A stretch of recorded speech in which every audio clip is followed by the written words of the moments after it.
Bem, pessoal, vamos então aqui à segunda parte, né, do nosso capítulo 1, e a gente vai falar um pouco agora sobre convenções em relação à velocidade do tráfego. Por que convenções? Porque é o seguinte, normalmente, quando a gente aprende como é que funciona o binário, né, dos bits, para a gente entender como é que essa informação virtual circula, a gente sabe que 1 megabyte ele tem não 1000 kilobytes, ele tem 1024 kilobytes. Isso acontece porque com binários a gente trabalha com potências de 2, tá? Então, a gente, 1 gigabyte, por exemplo, não são 1000 megabytes, são 1024 megabytes. Então, existe essa diferença. 1 kilobyte não é 1000 bytes, são 1024 bytes, tá? Porém, quando a gente está tratando de velocidade de redes, para facilitar os nossos cálculos, etc., a gente convenciona que sim, 1 megabyte será 1000 kilobytes, tá? E não 1024, tá? Essa é uma distinção importante a se fazer. E, evidentemente, todo mundo precisa entender que 1 byte são 8 bits. E aí perceba que byte a gente representa pelo B maiúsculo e bits a gente representa pelo B minúsculo. Isso causa uma grande diferença, porque tem muitos alunos que eu chego para ele e pergunto: qual é a velocidade da internet na sua casa? Aí ele fala 4 megas.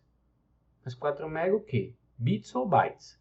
Porque se for bytes, são 4 megabytes. Mas se for bits, aí, meu amigo, pode ser uma velocidade muito menor do que você imagina, né? Porque um byte ele tem 8 bits. Então, é preciso você ter essa cautela de entender a diferença entre bits e bytes. E, idealmente, você quer que a velocidade da conexão, a velocidade de 4 megabytes por segundo, né?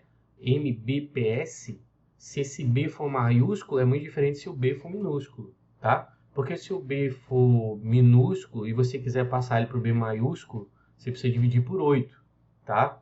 Então, tem que ter esse cuidado, se você está falando de bits ou bytes. E, obviamente, se eu disser 4, a minha velocidade é 4 megabytes, fica subentendido que são 4 megabytes por segundo.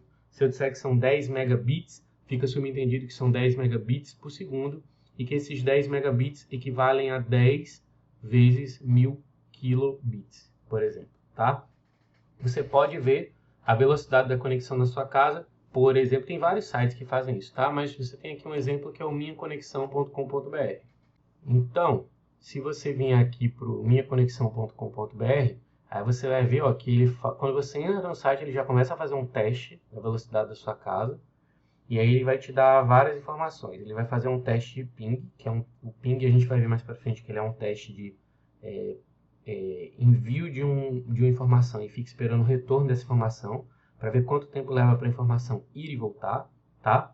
E você tem lá a quantidade, repara ali que o B está minúsculo, embora o M também está minúsculo, esse M aqui deveria ser em tese maiúsculo. Aí nem dá para a gente saber se isso aqui é megabits ou megabytes, né? Depois a gente vai ver aqui quando gerar o resultado, se ele vai fazer distinção entre maiúsculas e minúsculas.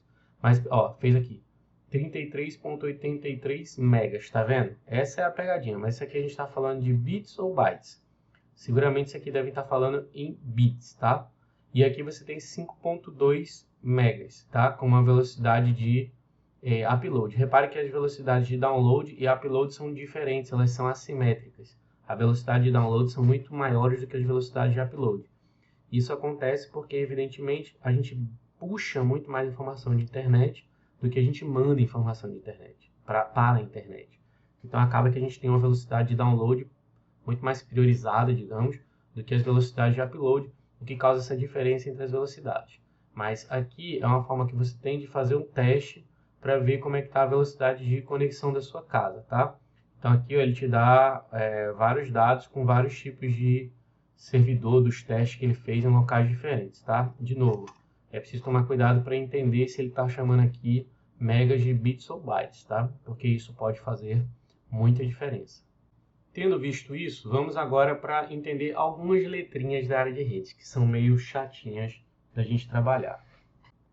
Então, a gente tem primeiro as RFCs, ou Request for Comments, tá? Que elas são uma coletânea de documentos que, digamos assim, tem por objetivo você propor padrões, protocolos, procedimentos para a internet. Então, o que acontece? É como se eu abrisse um documento para toda a comunidade, para mostrar as ideias que a gente está tendo, o que a gente está pensando em fazer, o que a gente está protocolando, né? O que a gente está definindo. E aí, as pessoas que fazem parte dessa comunidade podem contribuir sugerindo alterações, correções, etc.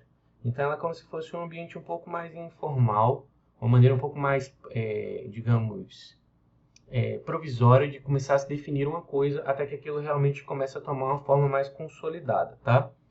Você tem a IAN, essas RFCs elas são organizadas pelo IETF, que é Internet Engineer Task Force, que é uma comunidade internacional enorme, composta de arquitetos de rede, operador, comerciantes, pesquisadores, que ficam voltados ali para assuntos relativos à evolução da arquitetura da internet e também as coisas que regem o seu bom funcionamento, tá? Então é uma comunidade enorme de pessoas que vai ajudar a fazer essas definições das RFCs que ficam lá disponíveis para quem quiser ver nesse site aqui que eu estou colocando. Você pode consultar qualquer RFC.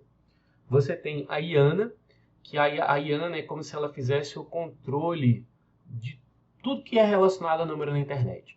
Então, endereço, IP, quem é que vai para onde, os DNS, cara, muita coisa de manter base de horário, como eu estou dizendo aqui, para fuso, para que, por exemplo, o seu computador possa estar sincronizado em horário com o computador que está lá do outro lado do mundo. Então, ele vai consultar um servidor que tem essa base de fusos horários e o relógio para sincronizar com todo mundo. Então, eles é quem cuidam dessa parte, tá? E você tem o I3E, que reúne aí, como eu estou colocando, ele reúne engenheiros, né, um grupo de cientistas, digamos, e esses engenheiros eles vão especificar também padrões de hardware e protocolos, assim como acontece nas RFCs. E aí, esses protocolos, né, uma vez que eles são formados, eles ganham uma numeração, geralmente por exemplo, um número que é o 802.11, que são padrões de redes Wi-Fi. E tem vários tipos de padrão, A, B, G, N e etc. Cada um deles é um padrão diferente, é uma tecnologia diferente para poder mexer com Wi-Fi, mas é como o código penal, digamos assim. É um número que vai ficar armazenado, que vai conter o que foi especificado para aquela tecnologia, tá? Essas são as letrinhas principais que você precisa saber das coisas que a gente vai ver aqui de uma forma indireta, passando pelo livro ou pelas coisas que eu estou mostrando aqui, tá? E você tem aqui algumas definições preliminares, que é o seguinte: a gente tem redes de cenário doméstico e a gente tem redes de cenário corporativo, tá? Qual é a principal diferença? Quando a gente está falando de redes de cenário doméstico, às vezes um equipamento assume vários papéis, tá? Então, o mesmo equipamento que está na sua casa, ele é um equipamento que é roteador, switch, servidor DNS, firewall. Tem muita coisa que ele é um equipamento múltiplo, digamos assim, de múltiplo propósito. Por quê? Porque você não tem dinheiro para comprar uma coisa para cada uma dessas funções. Então, ele é um equipamento que a gente chama de SOHO, S-O-H-O, que é Small Office e Home Office, que são linhas de equipamentos que são feitas para uso doméstico para escritórios pequenos, etc. A vantagem é que esses equipamentos ficam muito mais baratos, porque um único equipamento exerce várias funções, consome menos energia, menos espaço, etc. E, evidentemente, a desvantagem é que, por acumular muitas funções, esses equipamentos eles não são muito robustos. Então, ele não vai suportar uma grande quantidade de pessoas conectadas lá. Uma coisa é você conectar 10, 20 pessoas. Outra coisa é você conectar 200 pessoas na rede, tá? Então, esses equipamentos eles não foram feitos para isso. Você pode até ler lá na especificação que dá para botar 500 pessoas aqui com esse equipamento, mas, em geral, eles não conseguem ser robustos o suficiente para sustentar de uma forma estável uma quantidade muito grande de usuários simultaneamente, tá? E isso é muito diferente dos equipamentos de cenário corporativo, onde o switch é um equipamento, o rádio Wi-Fi é outro equipamento, o roteador é outro equipamento, o firewall é outro equipamento. Esses equipamentos eles têm uma coisa chamada MTBF, que é Mean Time Between Failure, que é como se fosse tempo entre falhas. Então é assim, o fabricante vai te dizer, ó, eu estou te vendendo um switch que ele tem 100 mil horas de MTBF. O que isso quer dizer? Quer dizer que se esse equipamento apresentar uma falha agora, só daqui a 100 mil horas de funcionamento é que ele vai voltar a apresentar um outro problema, que force você a parar o equipamento ou a reiniciá-lo, tá? Porque os equipamentos de rede, eles são feitos, os equipamentos de cenário corporativo, os bons equipamentos pelo menos, eles são feitos no que a gente chama das regras dos 5 noves, que é para funcionar em 99,999% do tempo, tá? Eles não são equipamentos para ficarem sendo desligados o tempo inteiro, para ficarem sendo reiniciados o tempo inteiro. São equipamentos para manter uma conectividade ativa e funcional durante 99,999% do tempo, tá? Então são equipamentos mais robustos, mais caros, que exigem mais espaço para serem instalados e que, evidentemente, comportam uma quantidade muito maior de usuários, tá? E tem muito mais segurança no tempo entre falha que eles apresentam, tá? Porque eles vão apresentar falhas com muito mais raridade do que os equipamentos SOHO, SOHO, que são os equipamentos que a gente usa no cenário doméstico, tá certo? E aí vamos lá. O que é arquitetura? Quando a gente fala em arquitetura, a primeira coisa que vem à cabeça das pessoas são engenharia civil, né, planta de casa, etc. E por que que a arquitetura existe? Ela existe porque quando você projeta uma casa, não adianta você subir as paredes da casa e fazer o acabamento da casa, e aí depois você descobrir que depois que você colocou os azulejos e pintou, você precisa passar a fiação elétrica, que você não passou. Você precisa passar o encanamento hidráulico. Então as coisas elas precisam ter uma determinada ordem para acontecer, certo? Uma determinada etapa. E elas, embora elas funcionem de forma independente, por exemplo, o circuito elétrico ele é um projeto e o circuito hidráulico o encanamento hidráulico é outro projeto, eles precisam conversar entre si para que, por exemplo, um cano d'água nunca vai atravessar um lugar onde o fio está passando. Então, assim é a arquitetura de redes, tá? Ela trata dessa organização lógica do funcionamento do funcionamento da rede, tá? Dos protocolos, etc. E o que é o protocolo? Vocês estão acostumados a mexer com protocolo, por exemplo, eu preciso fazer um pedido de reposição de prova. Aí você vai até a secretaria te entrega uma ficha, se for feito manual, né? E não online. Mas vamos lá. Você entrega uma ficha, aí essa ficha já tem campos padrões para que você coloque as informações que são necessárias para tratar o seu pedido. Então você não vai parar lá e vai pegar uma folha em branco e vai pensar, deixa eu ver o que eu preciso preencher aqui. Será que eu preciso botar o meu nome? Será que eu preciso botar minha matrícula? Será que eu preciso botar a turma a qual eu pertenço? Então o protocolo ele já vai te dar uma folha semi-pronta com os campos prontos para você preencher, que são as informações que a instituição precisa para fazer o seu pedido andar. E lá você vai preencher todos eles e no final vai ter um lugar lá que você vai dizer, ó, tem várias coisas que você pode pedir em vários itens. Um desses itens vai estar lá, reposição de prova. E aí você vai colocar ela, certo? Então, o protocolo é esse formulário regulador, um registro, uma convenção, um conjunto de regras, de padrões e especificações técnicas, tá? E a gente vai usar muito essas palavras aqui, arquitetura e protocolo, porque a arquitetura é TCP/IP e a própria arquitetura, o nome dela se refere a dois protocolos. TCP é um protocolo e IP é outro protocolo. E vamos lá agora fazer uma introdução aos modelos OSI e TCP. Por quê? No início havia o caos, tá? Por que havia o caos?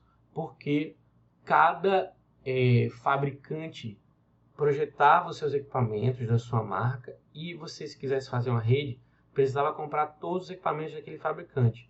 Então eu vou comprar um PC, sei lá, da IBM. E a placa de rede também tem que ser da IBM. E o switch também tem que ser da IBM. Tudo precisava ser da IBM. Por quê? Porque como cada fabricante desenvolvia as suas soluções de maneira independente, essas soluções elas não operavam entre si, tá? E aí o que acontece? Você ficava escravizado por um único fabricante uma vez que você adotasse aquela tecnologia para sua rede. E isso, obviamente, era muito problemático, E aí as pessoas viram a necessidade de discutirem e formularem modelos padrões, tá?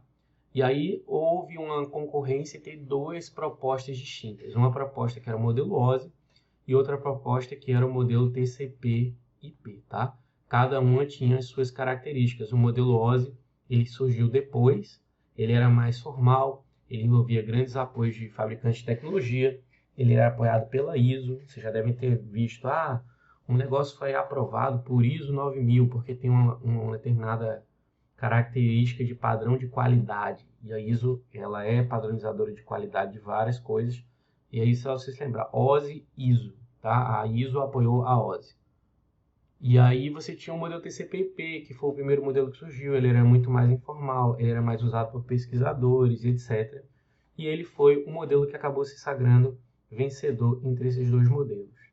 Entretanto, a gente vai estudar o modelo OSI, por quê? Porque o modelo OSI, ele tem uma série de características que torna ele um pouco mais fácil de entender, e no final das contas o modelo TCP/IP é como um modelo OSI simplificado, praticamente.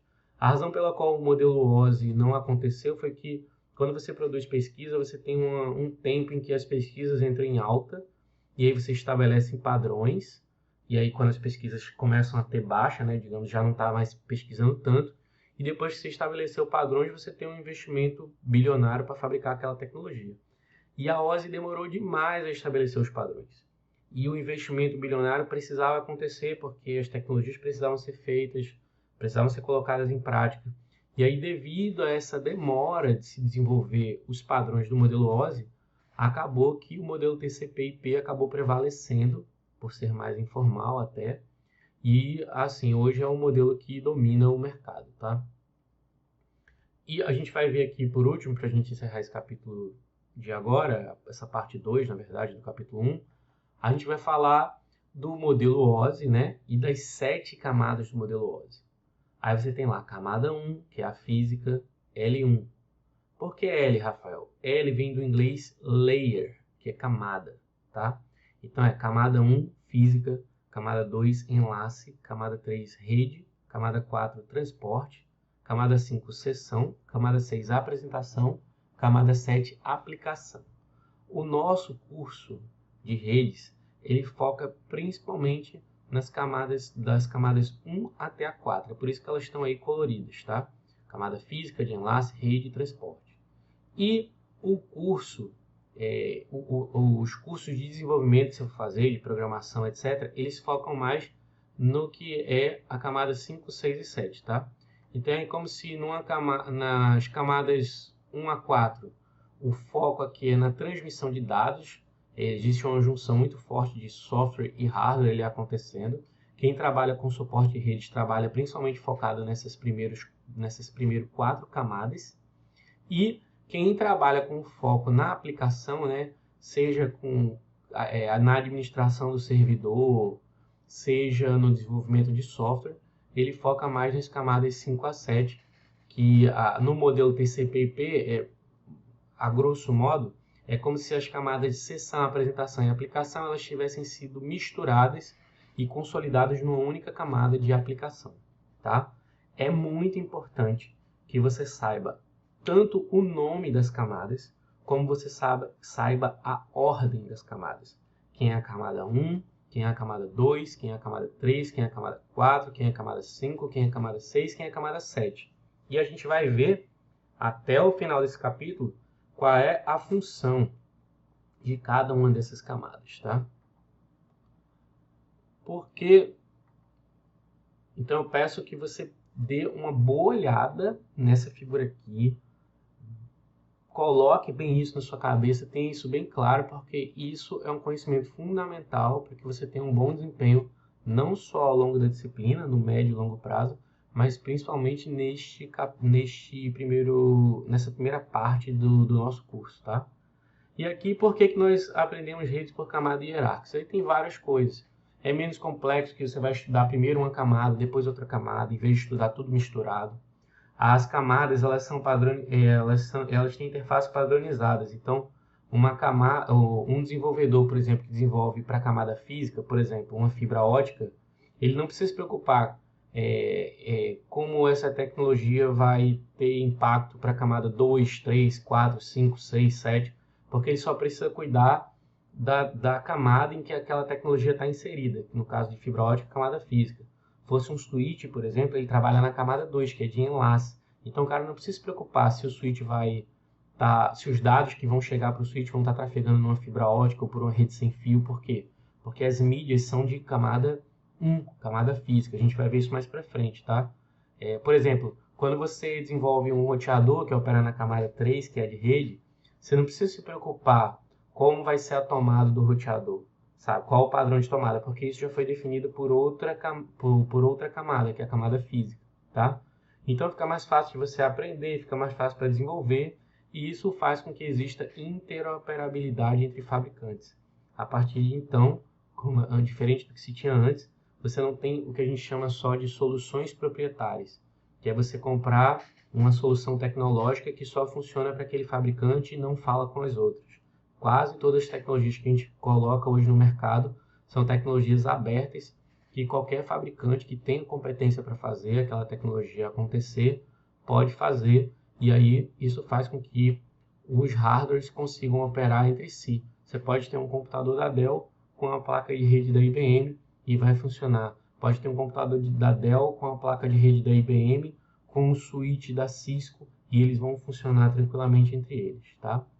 E isso aqui encerra essa parte 2 do capítulo 1 e a gente se vê agora na próxima aula.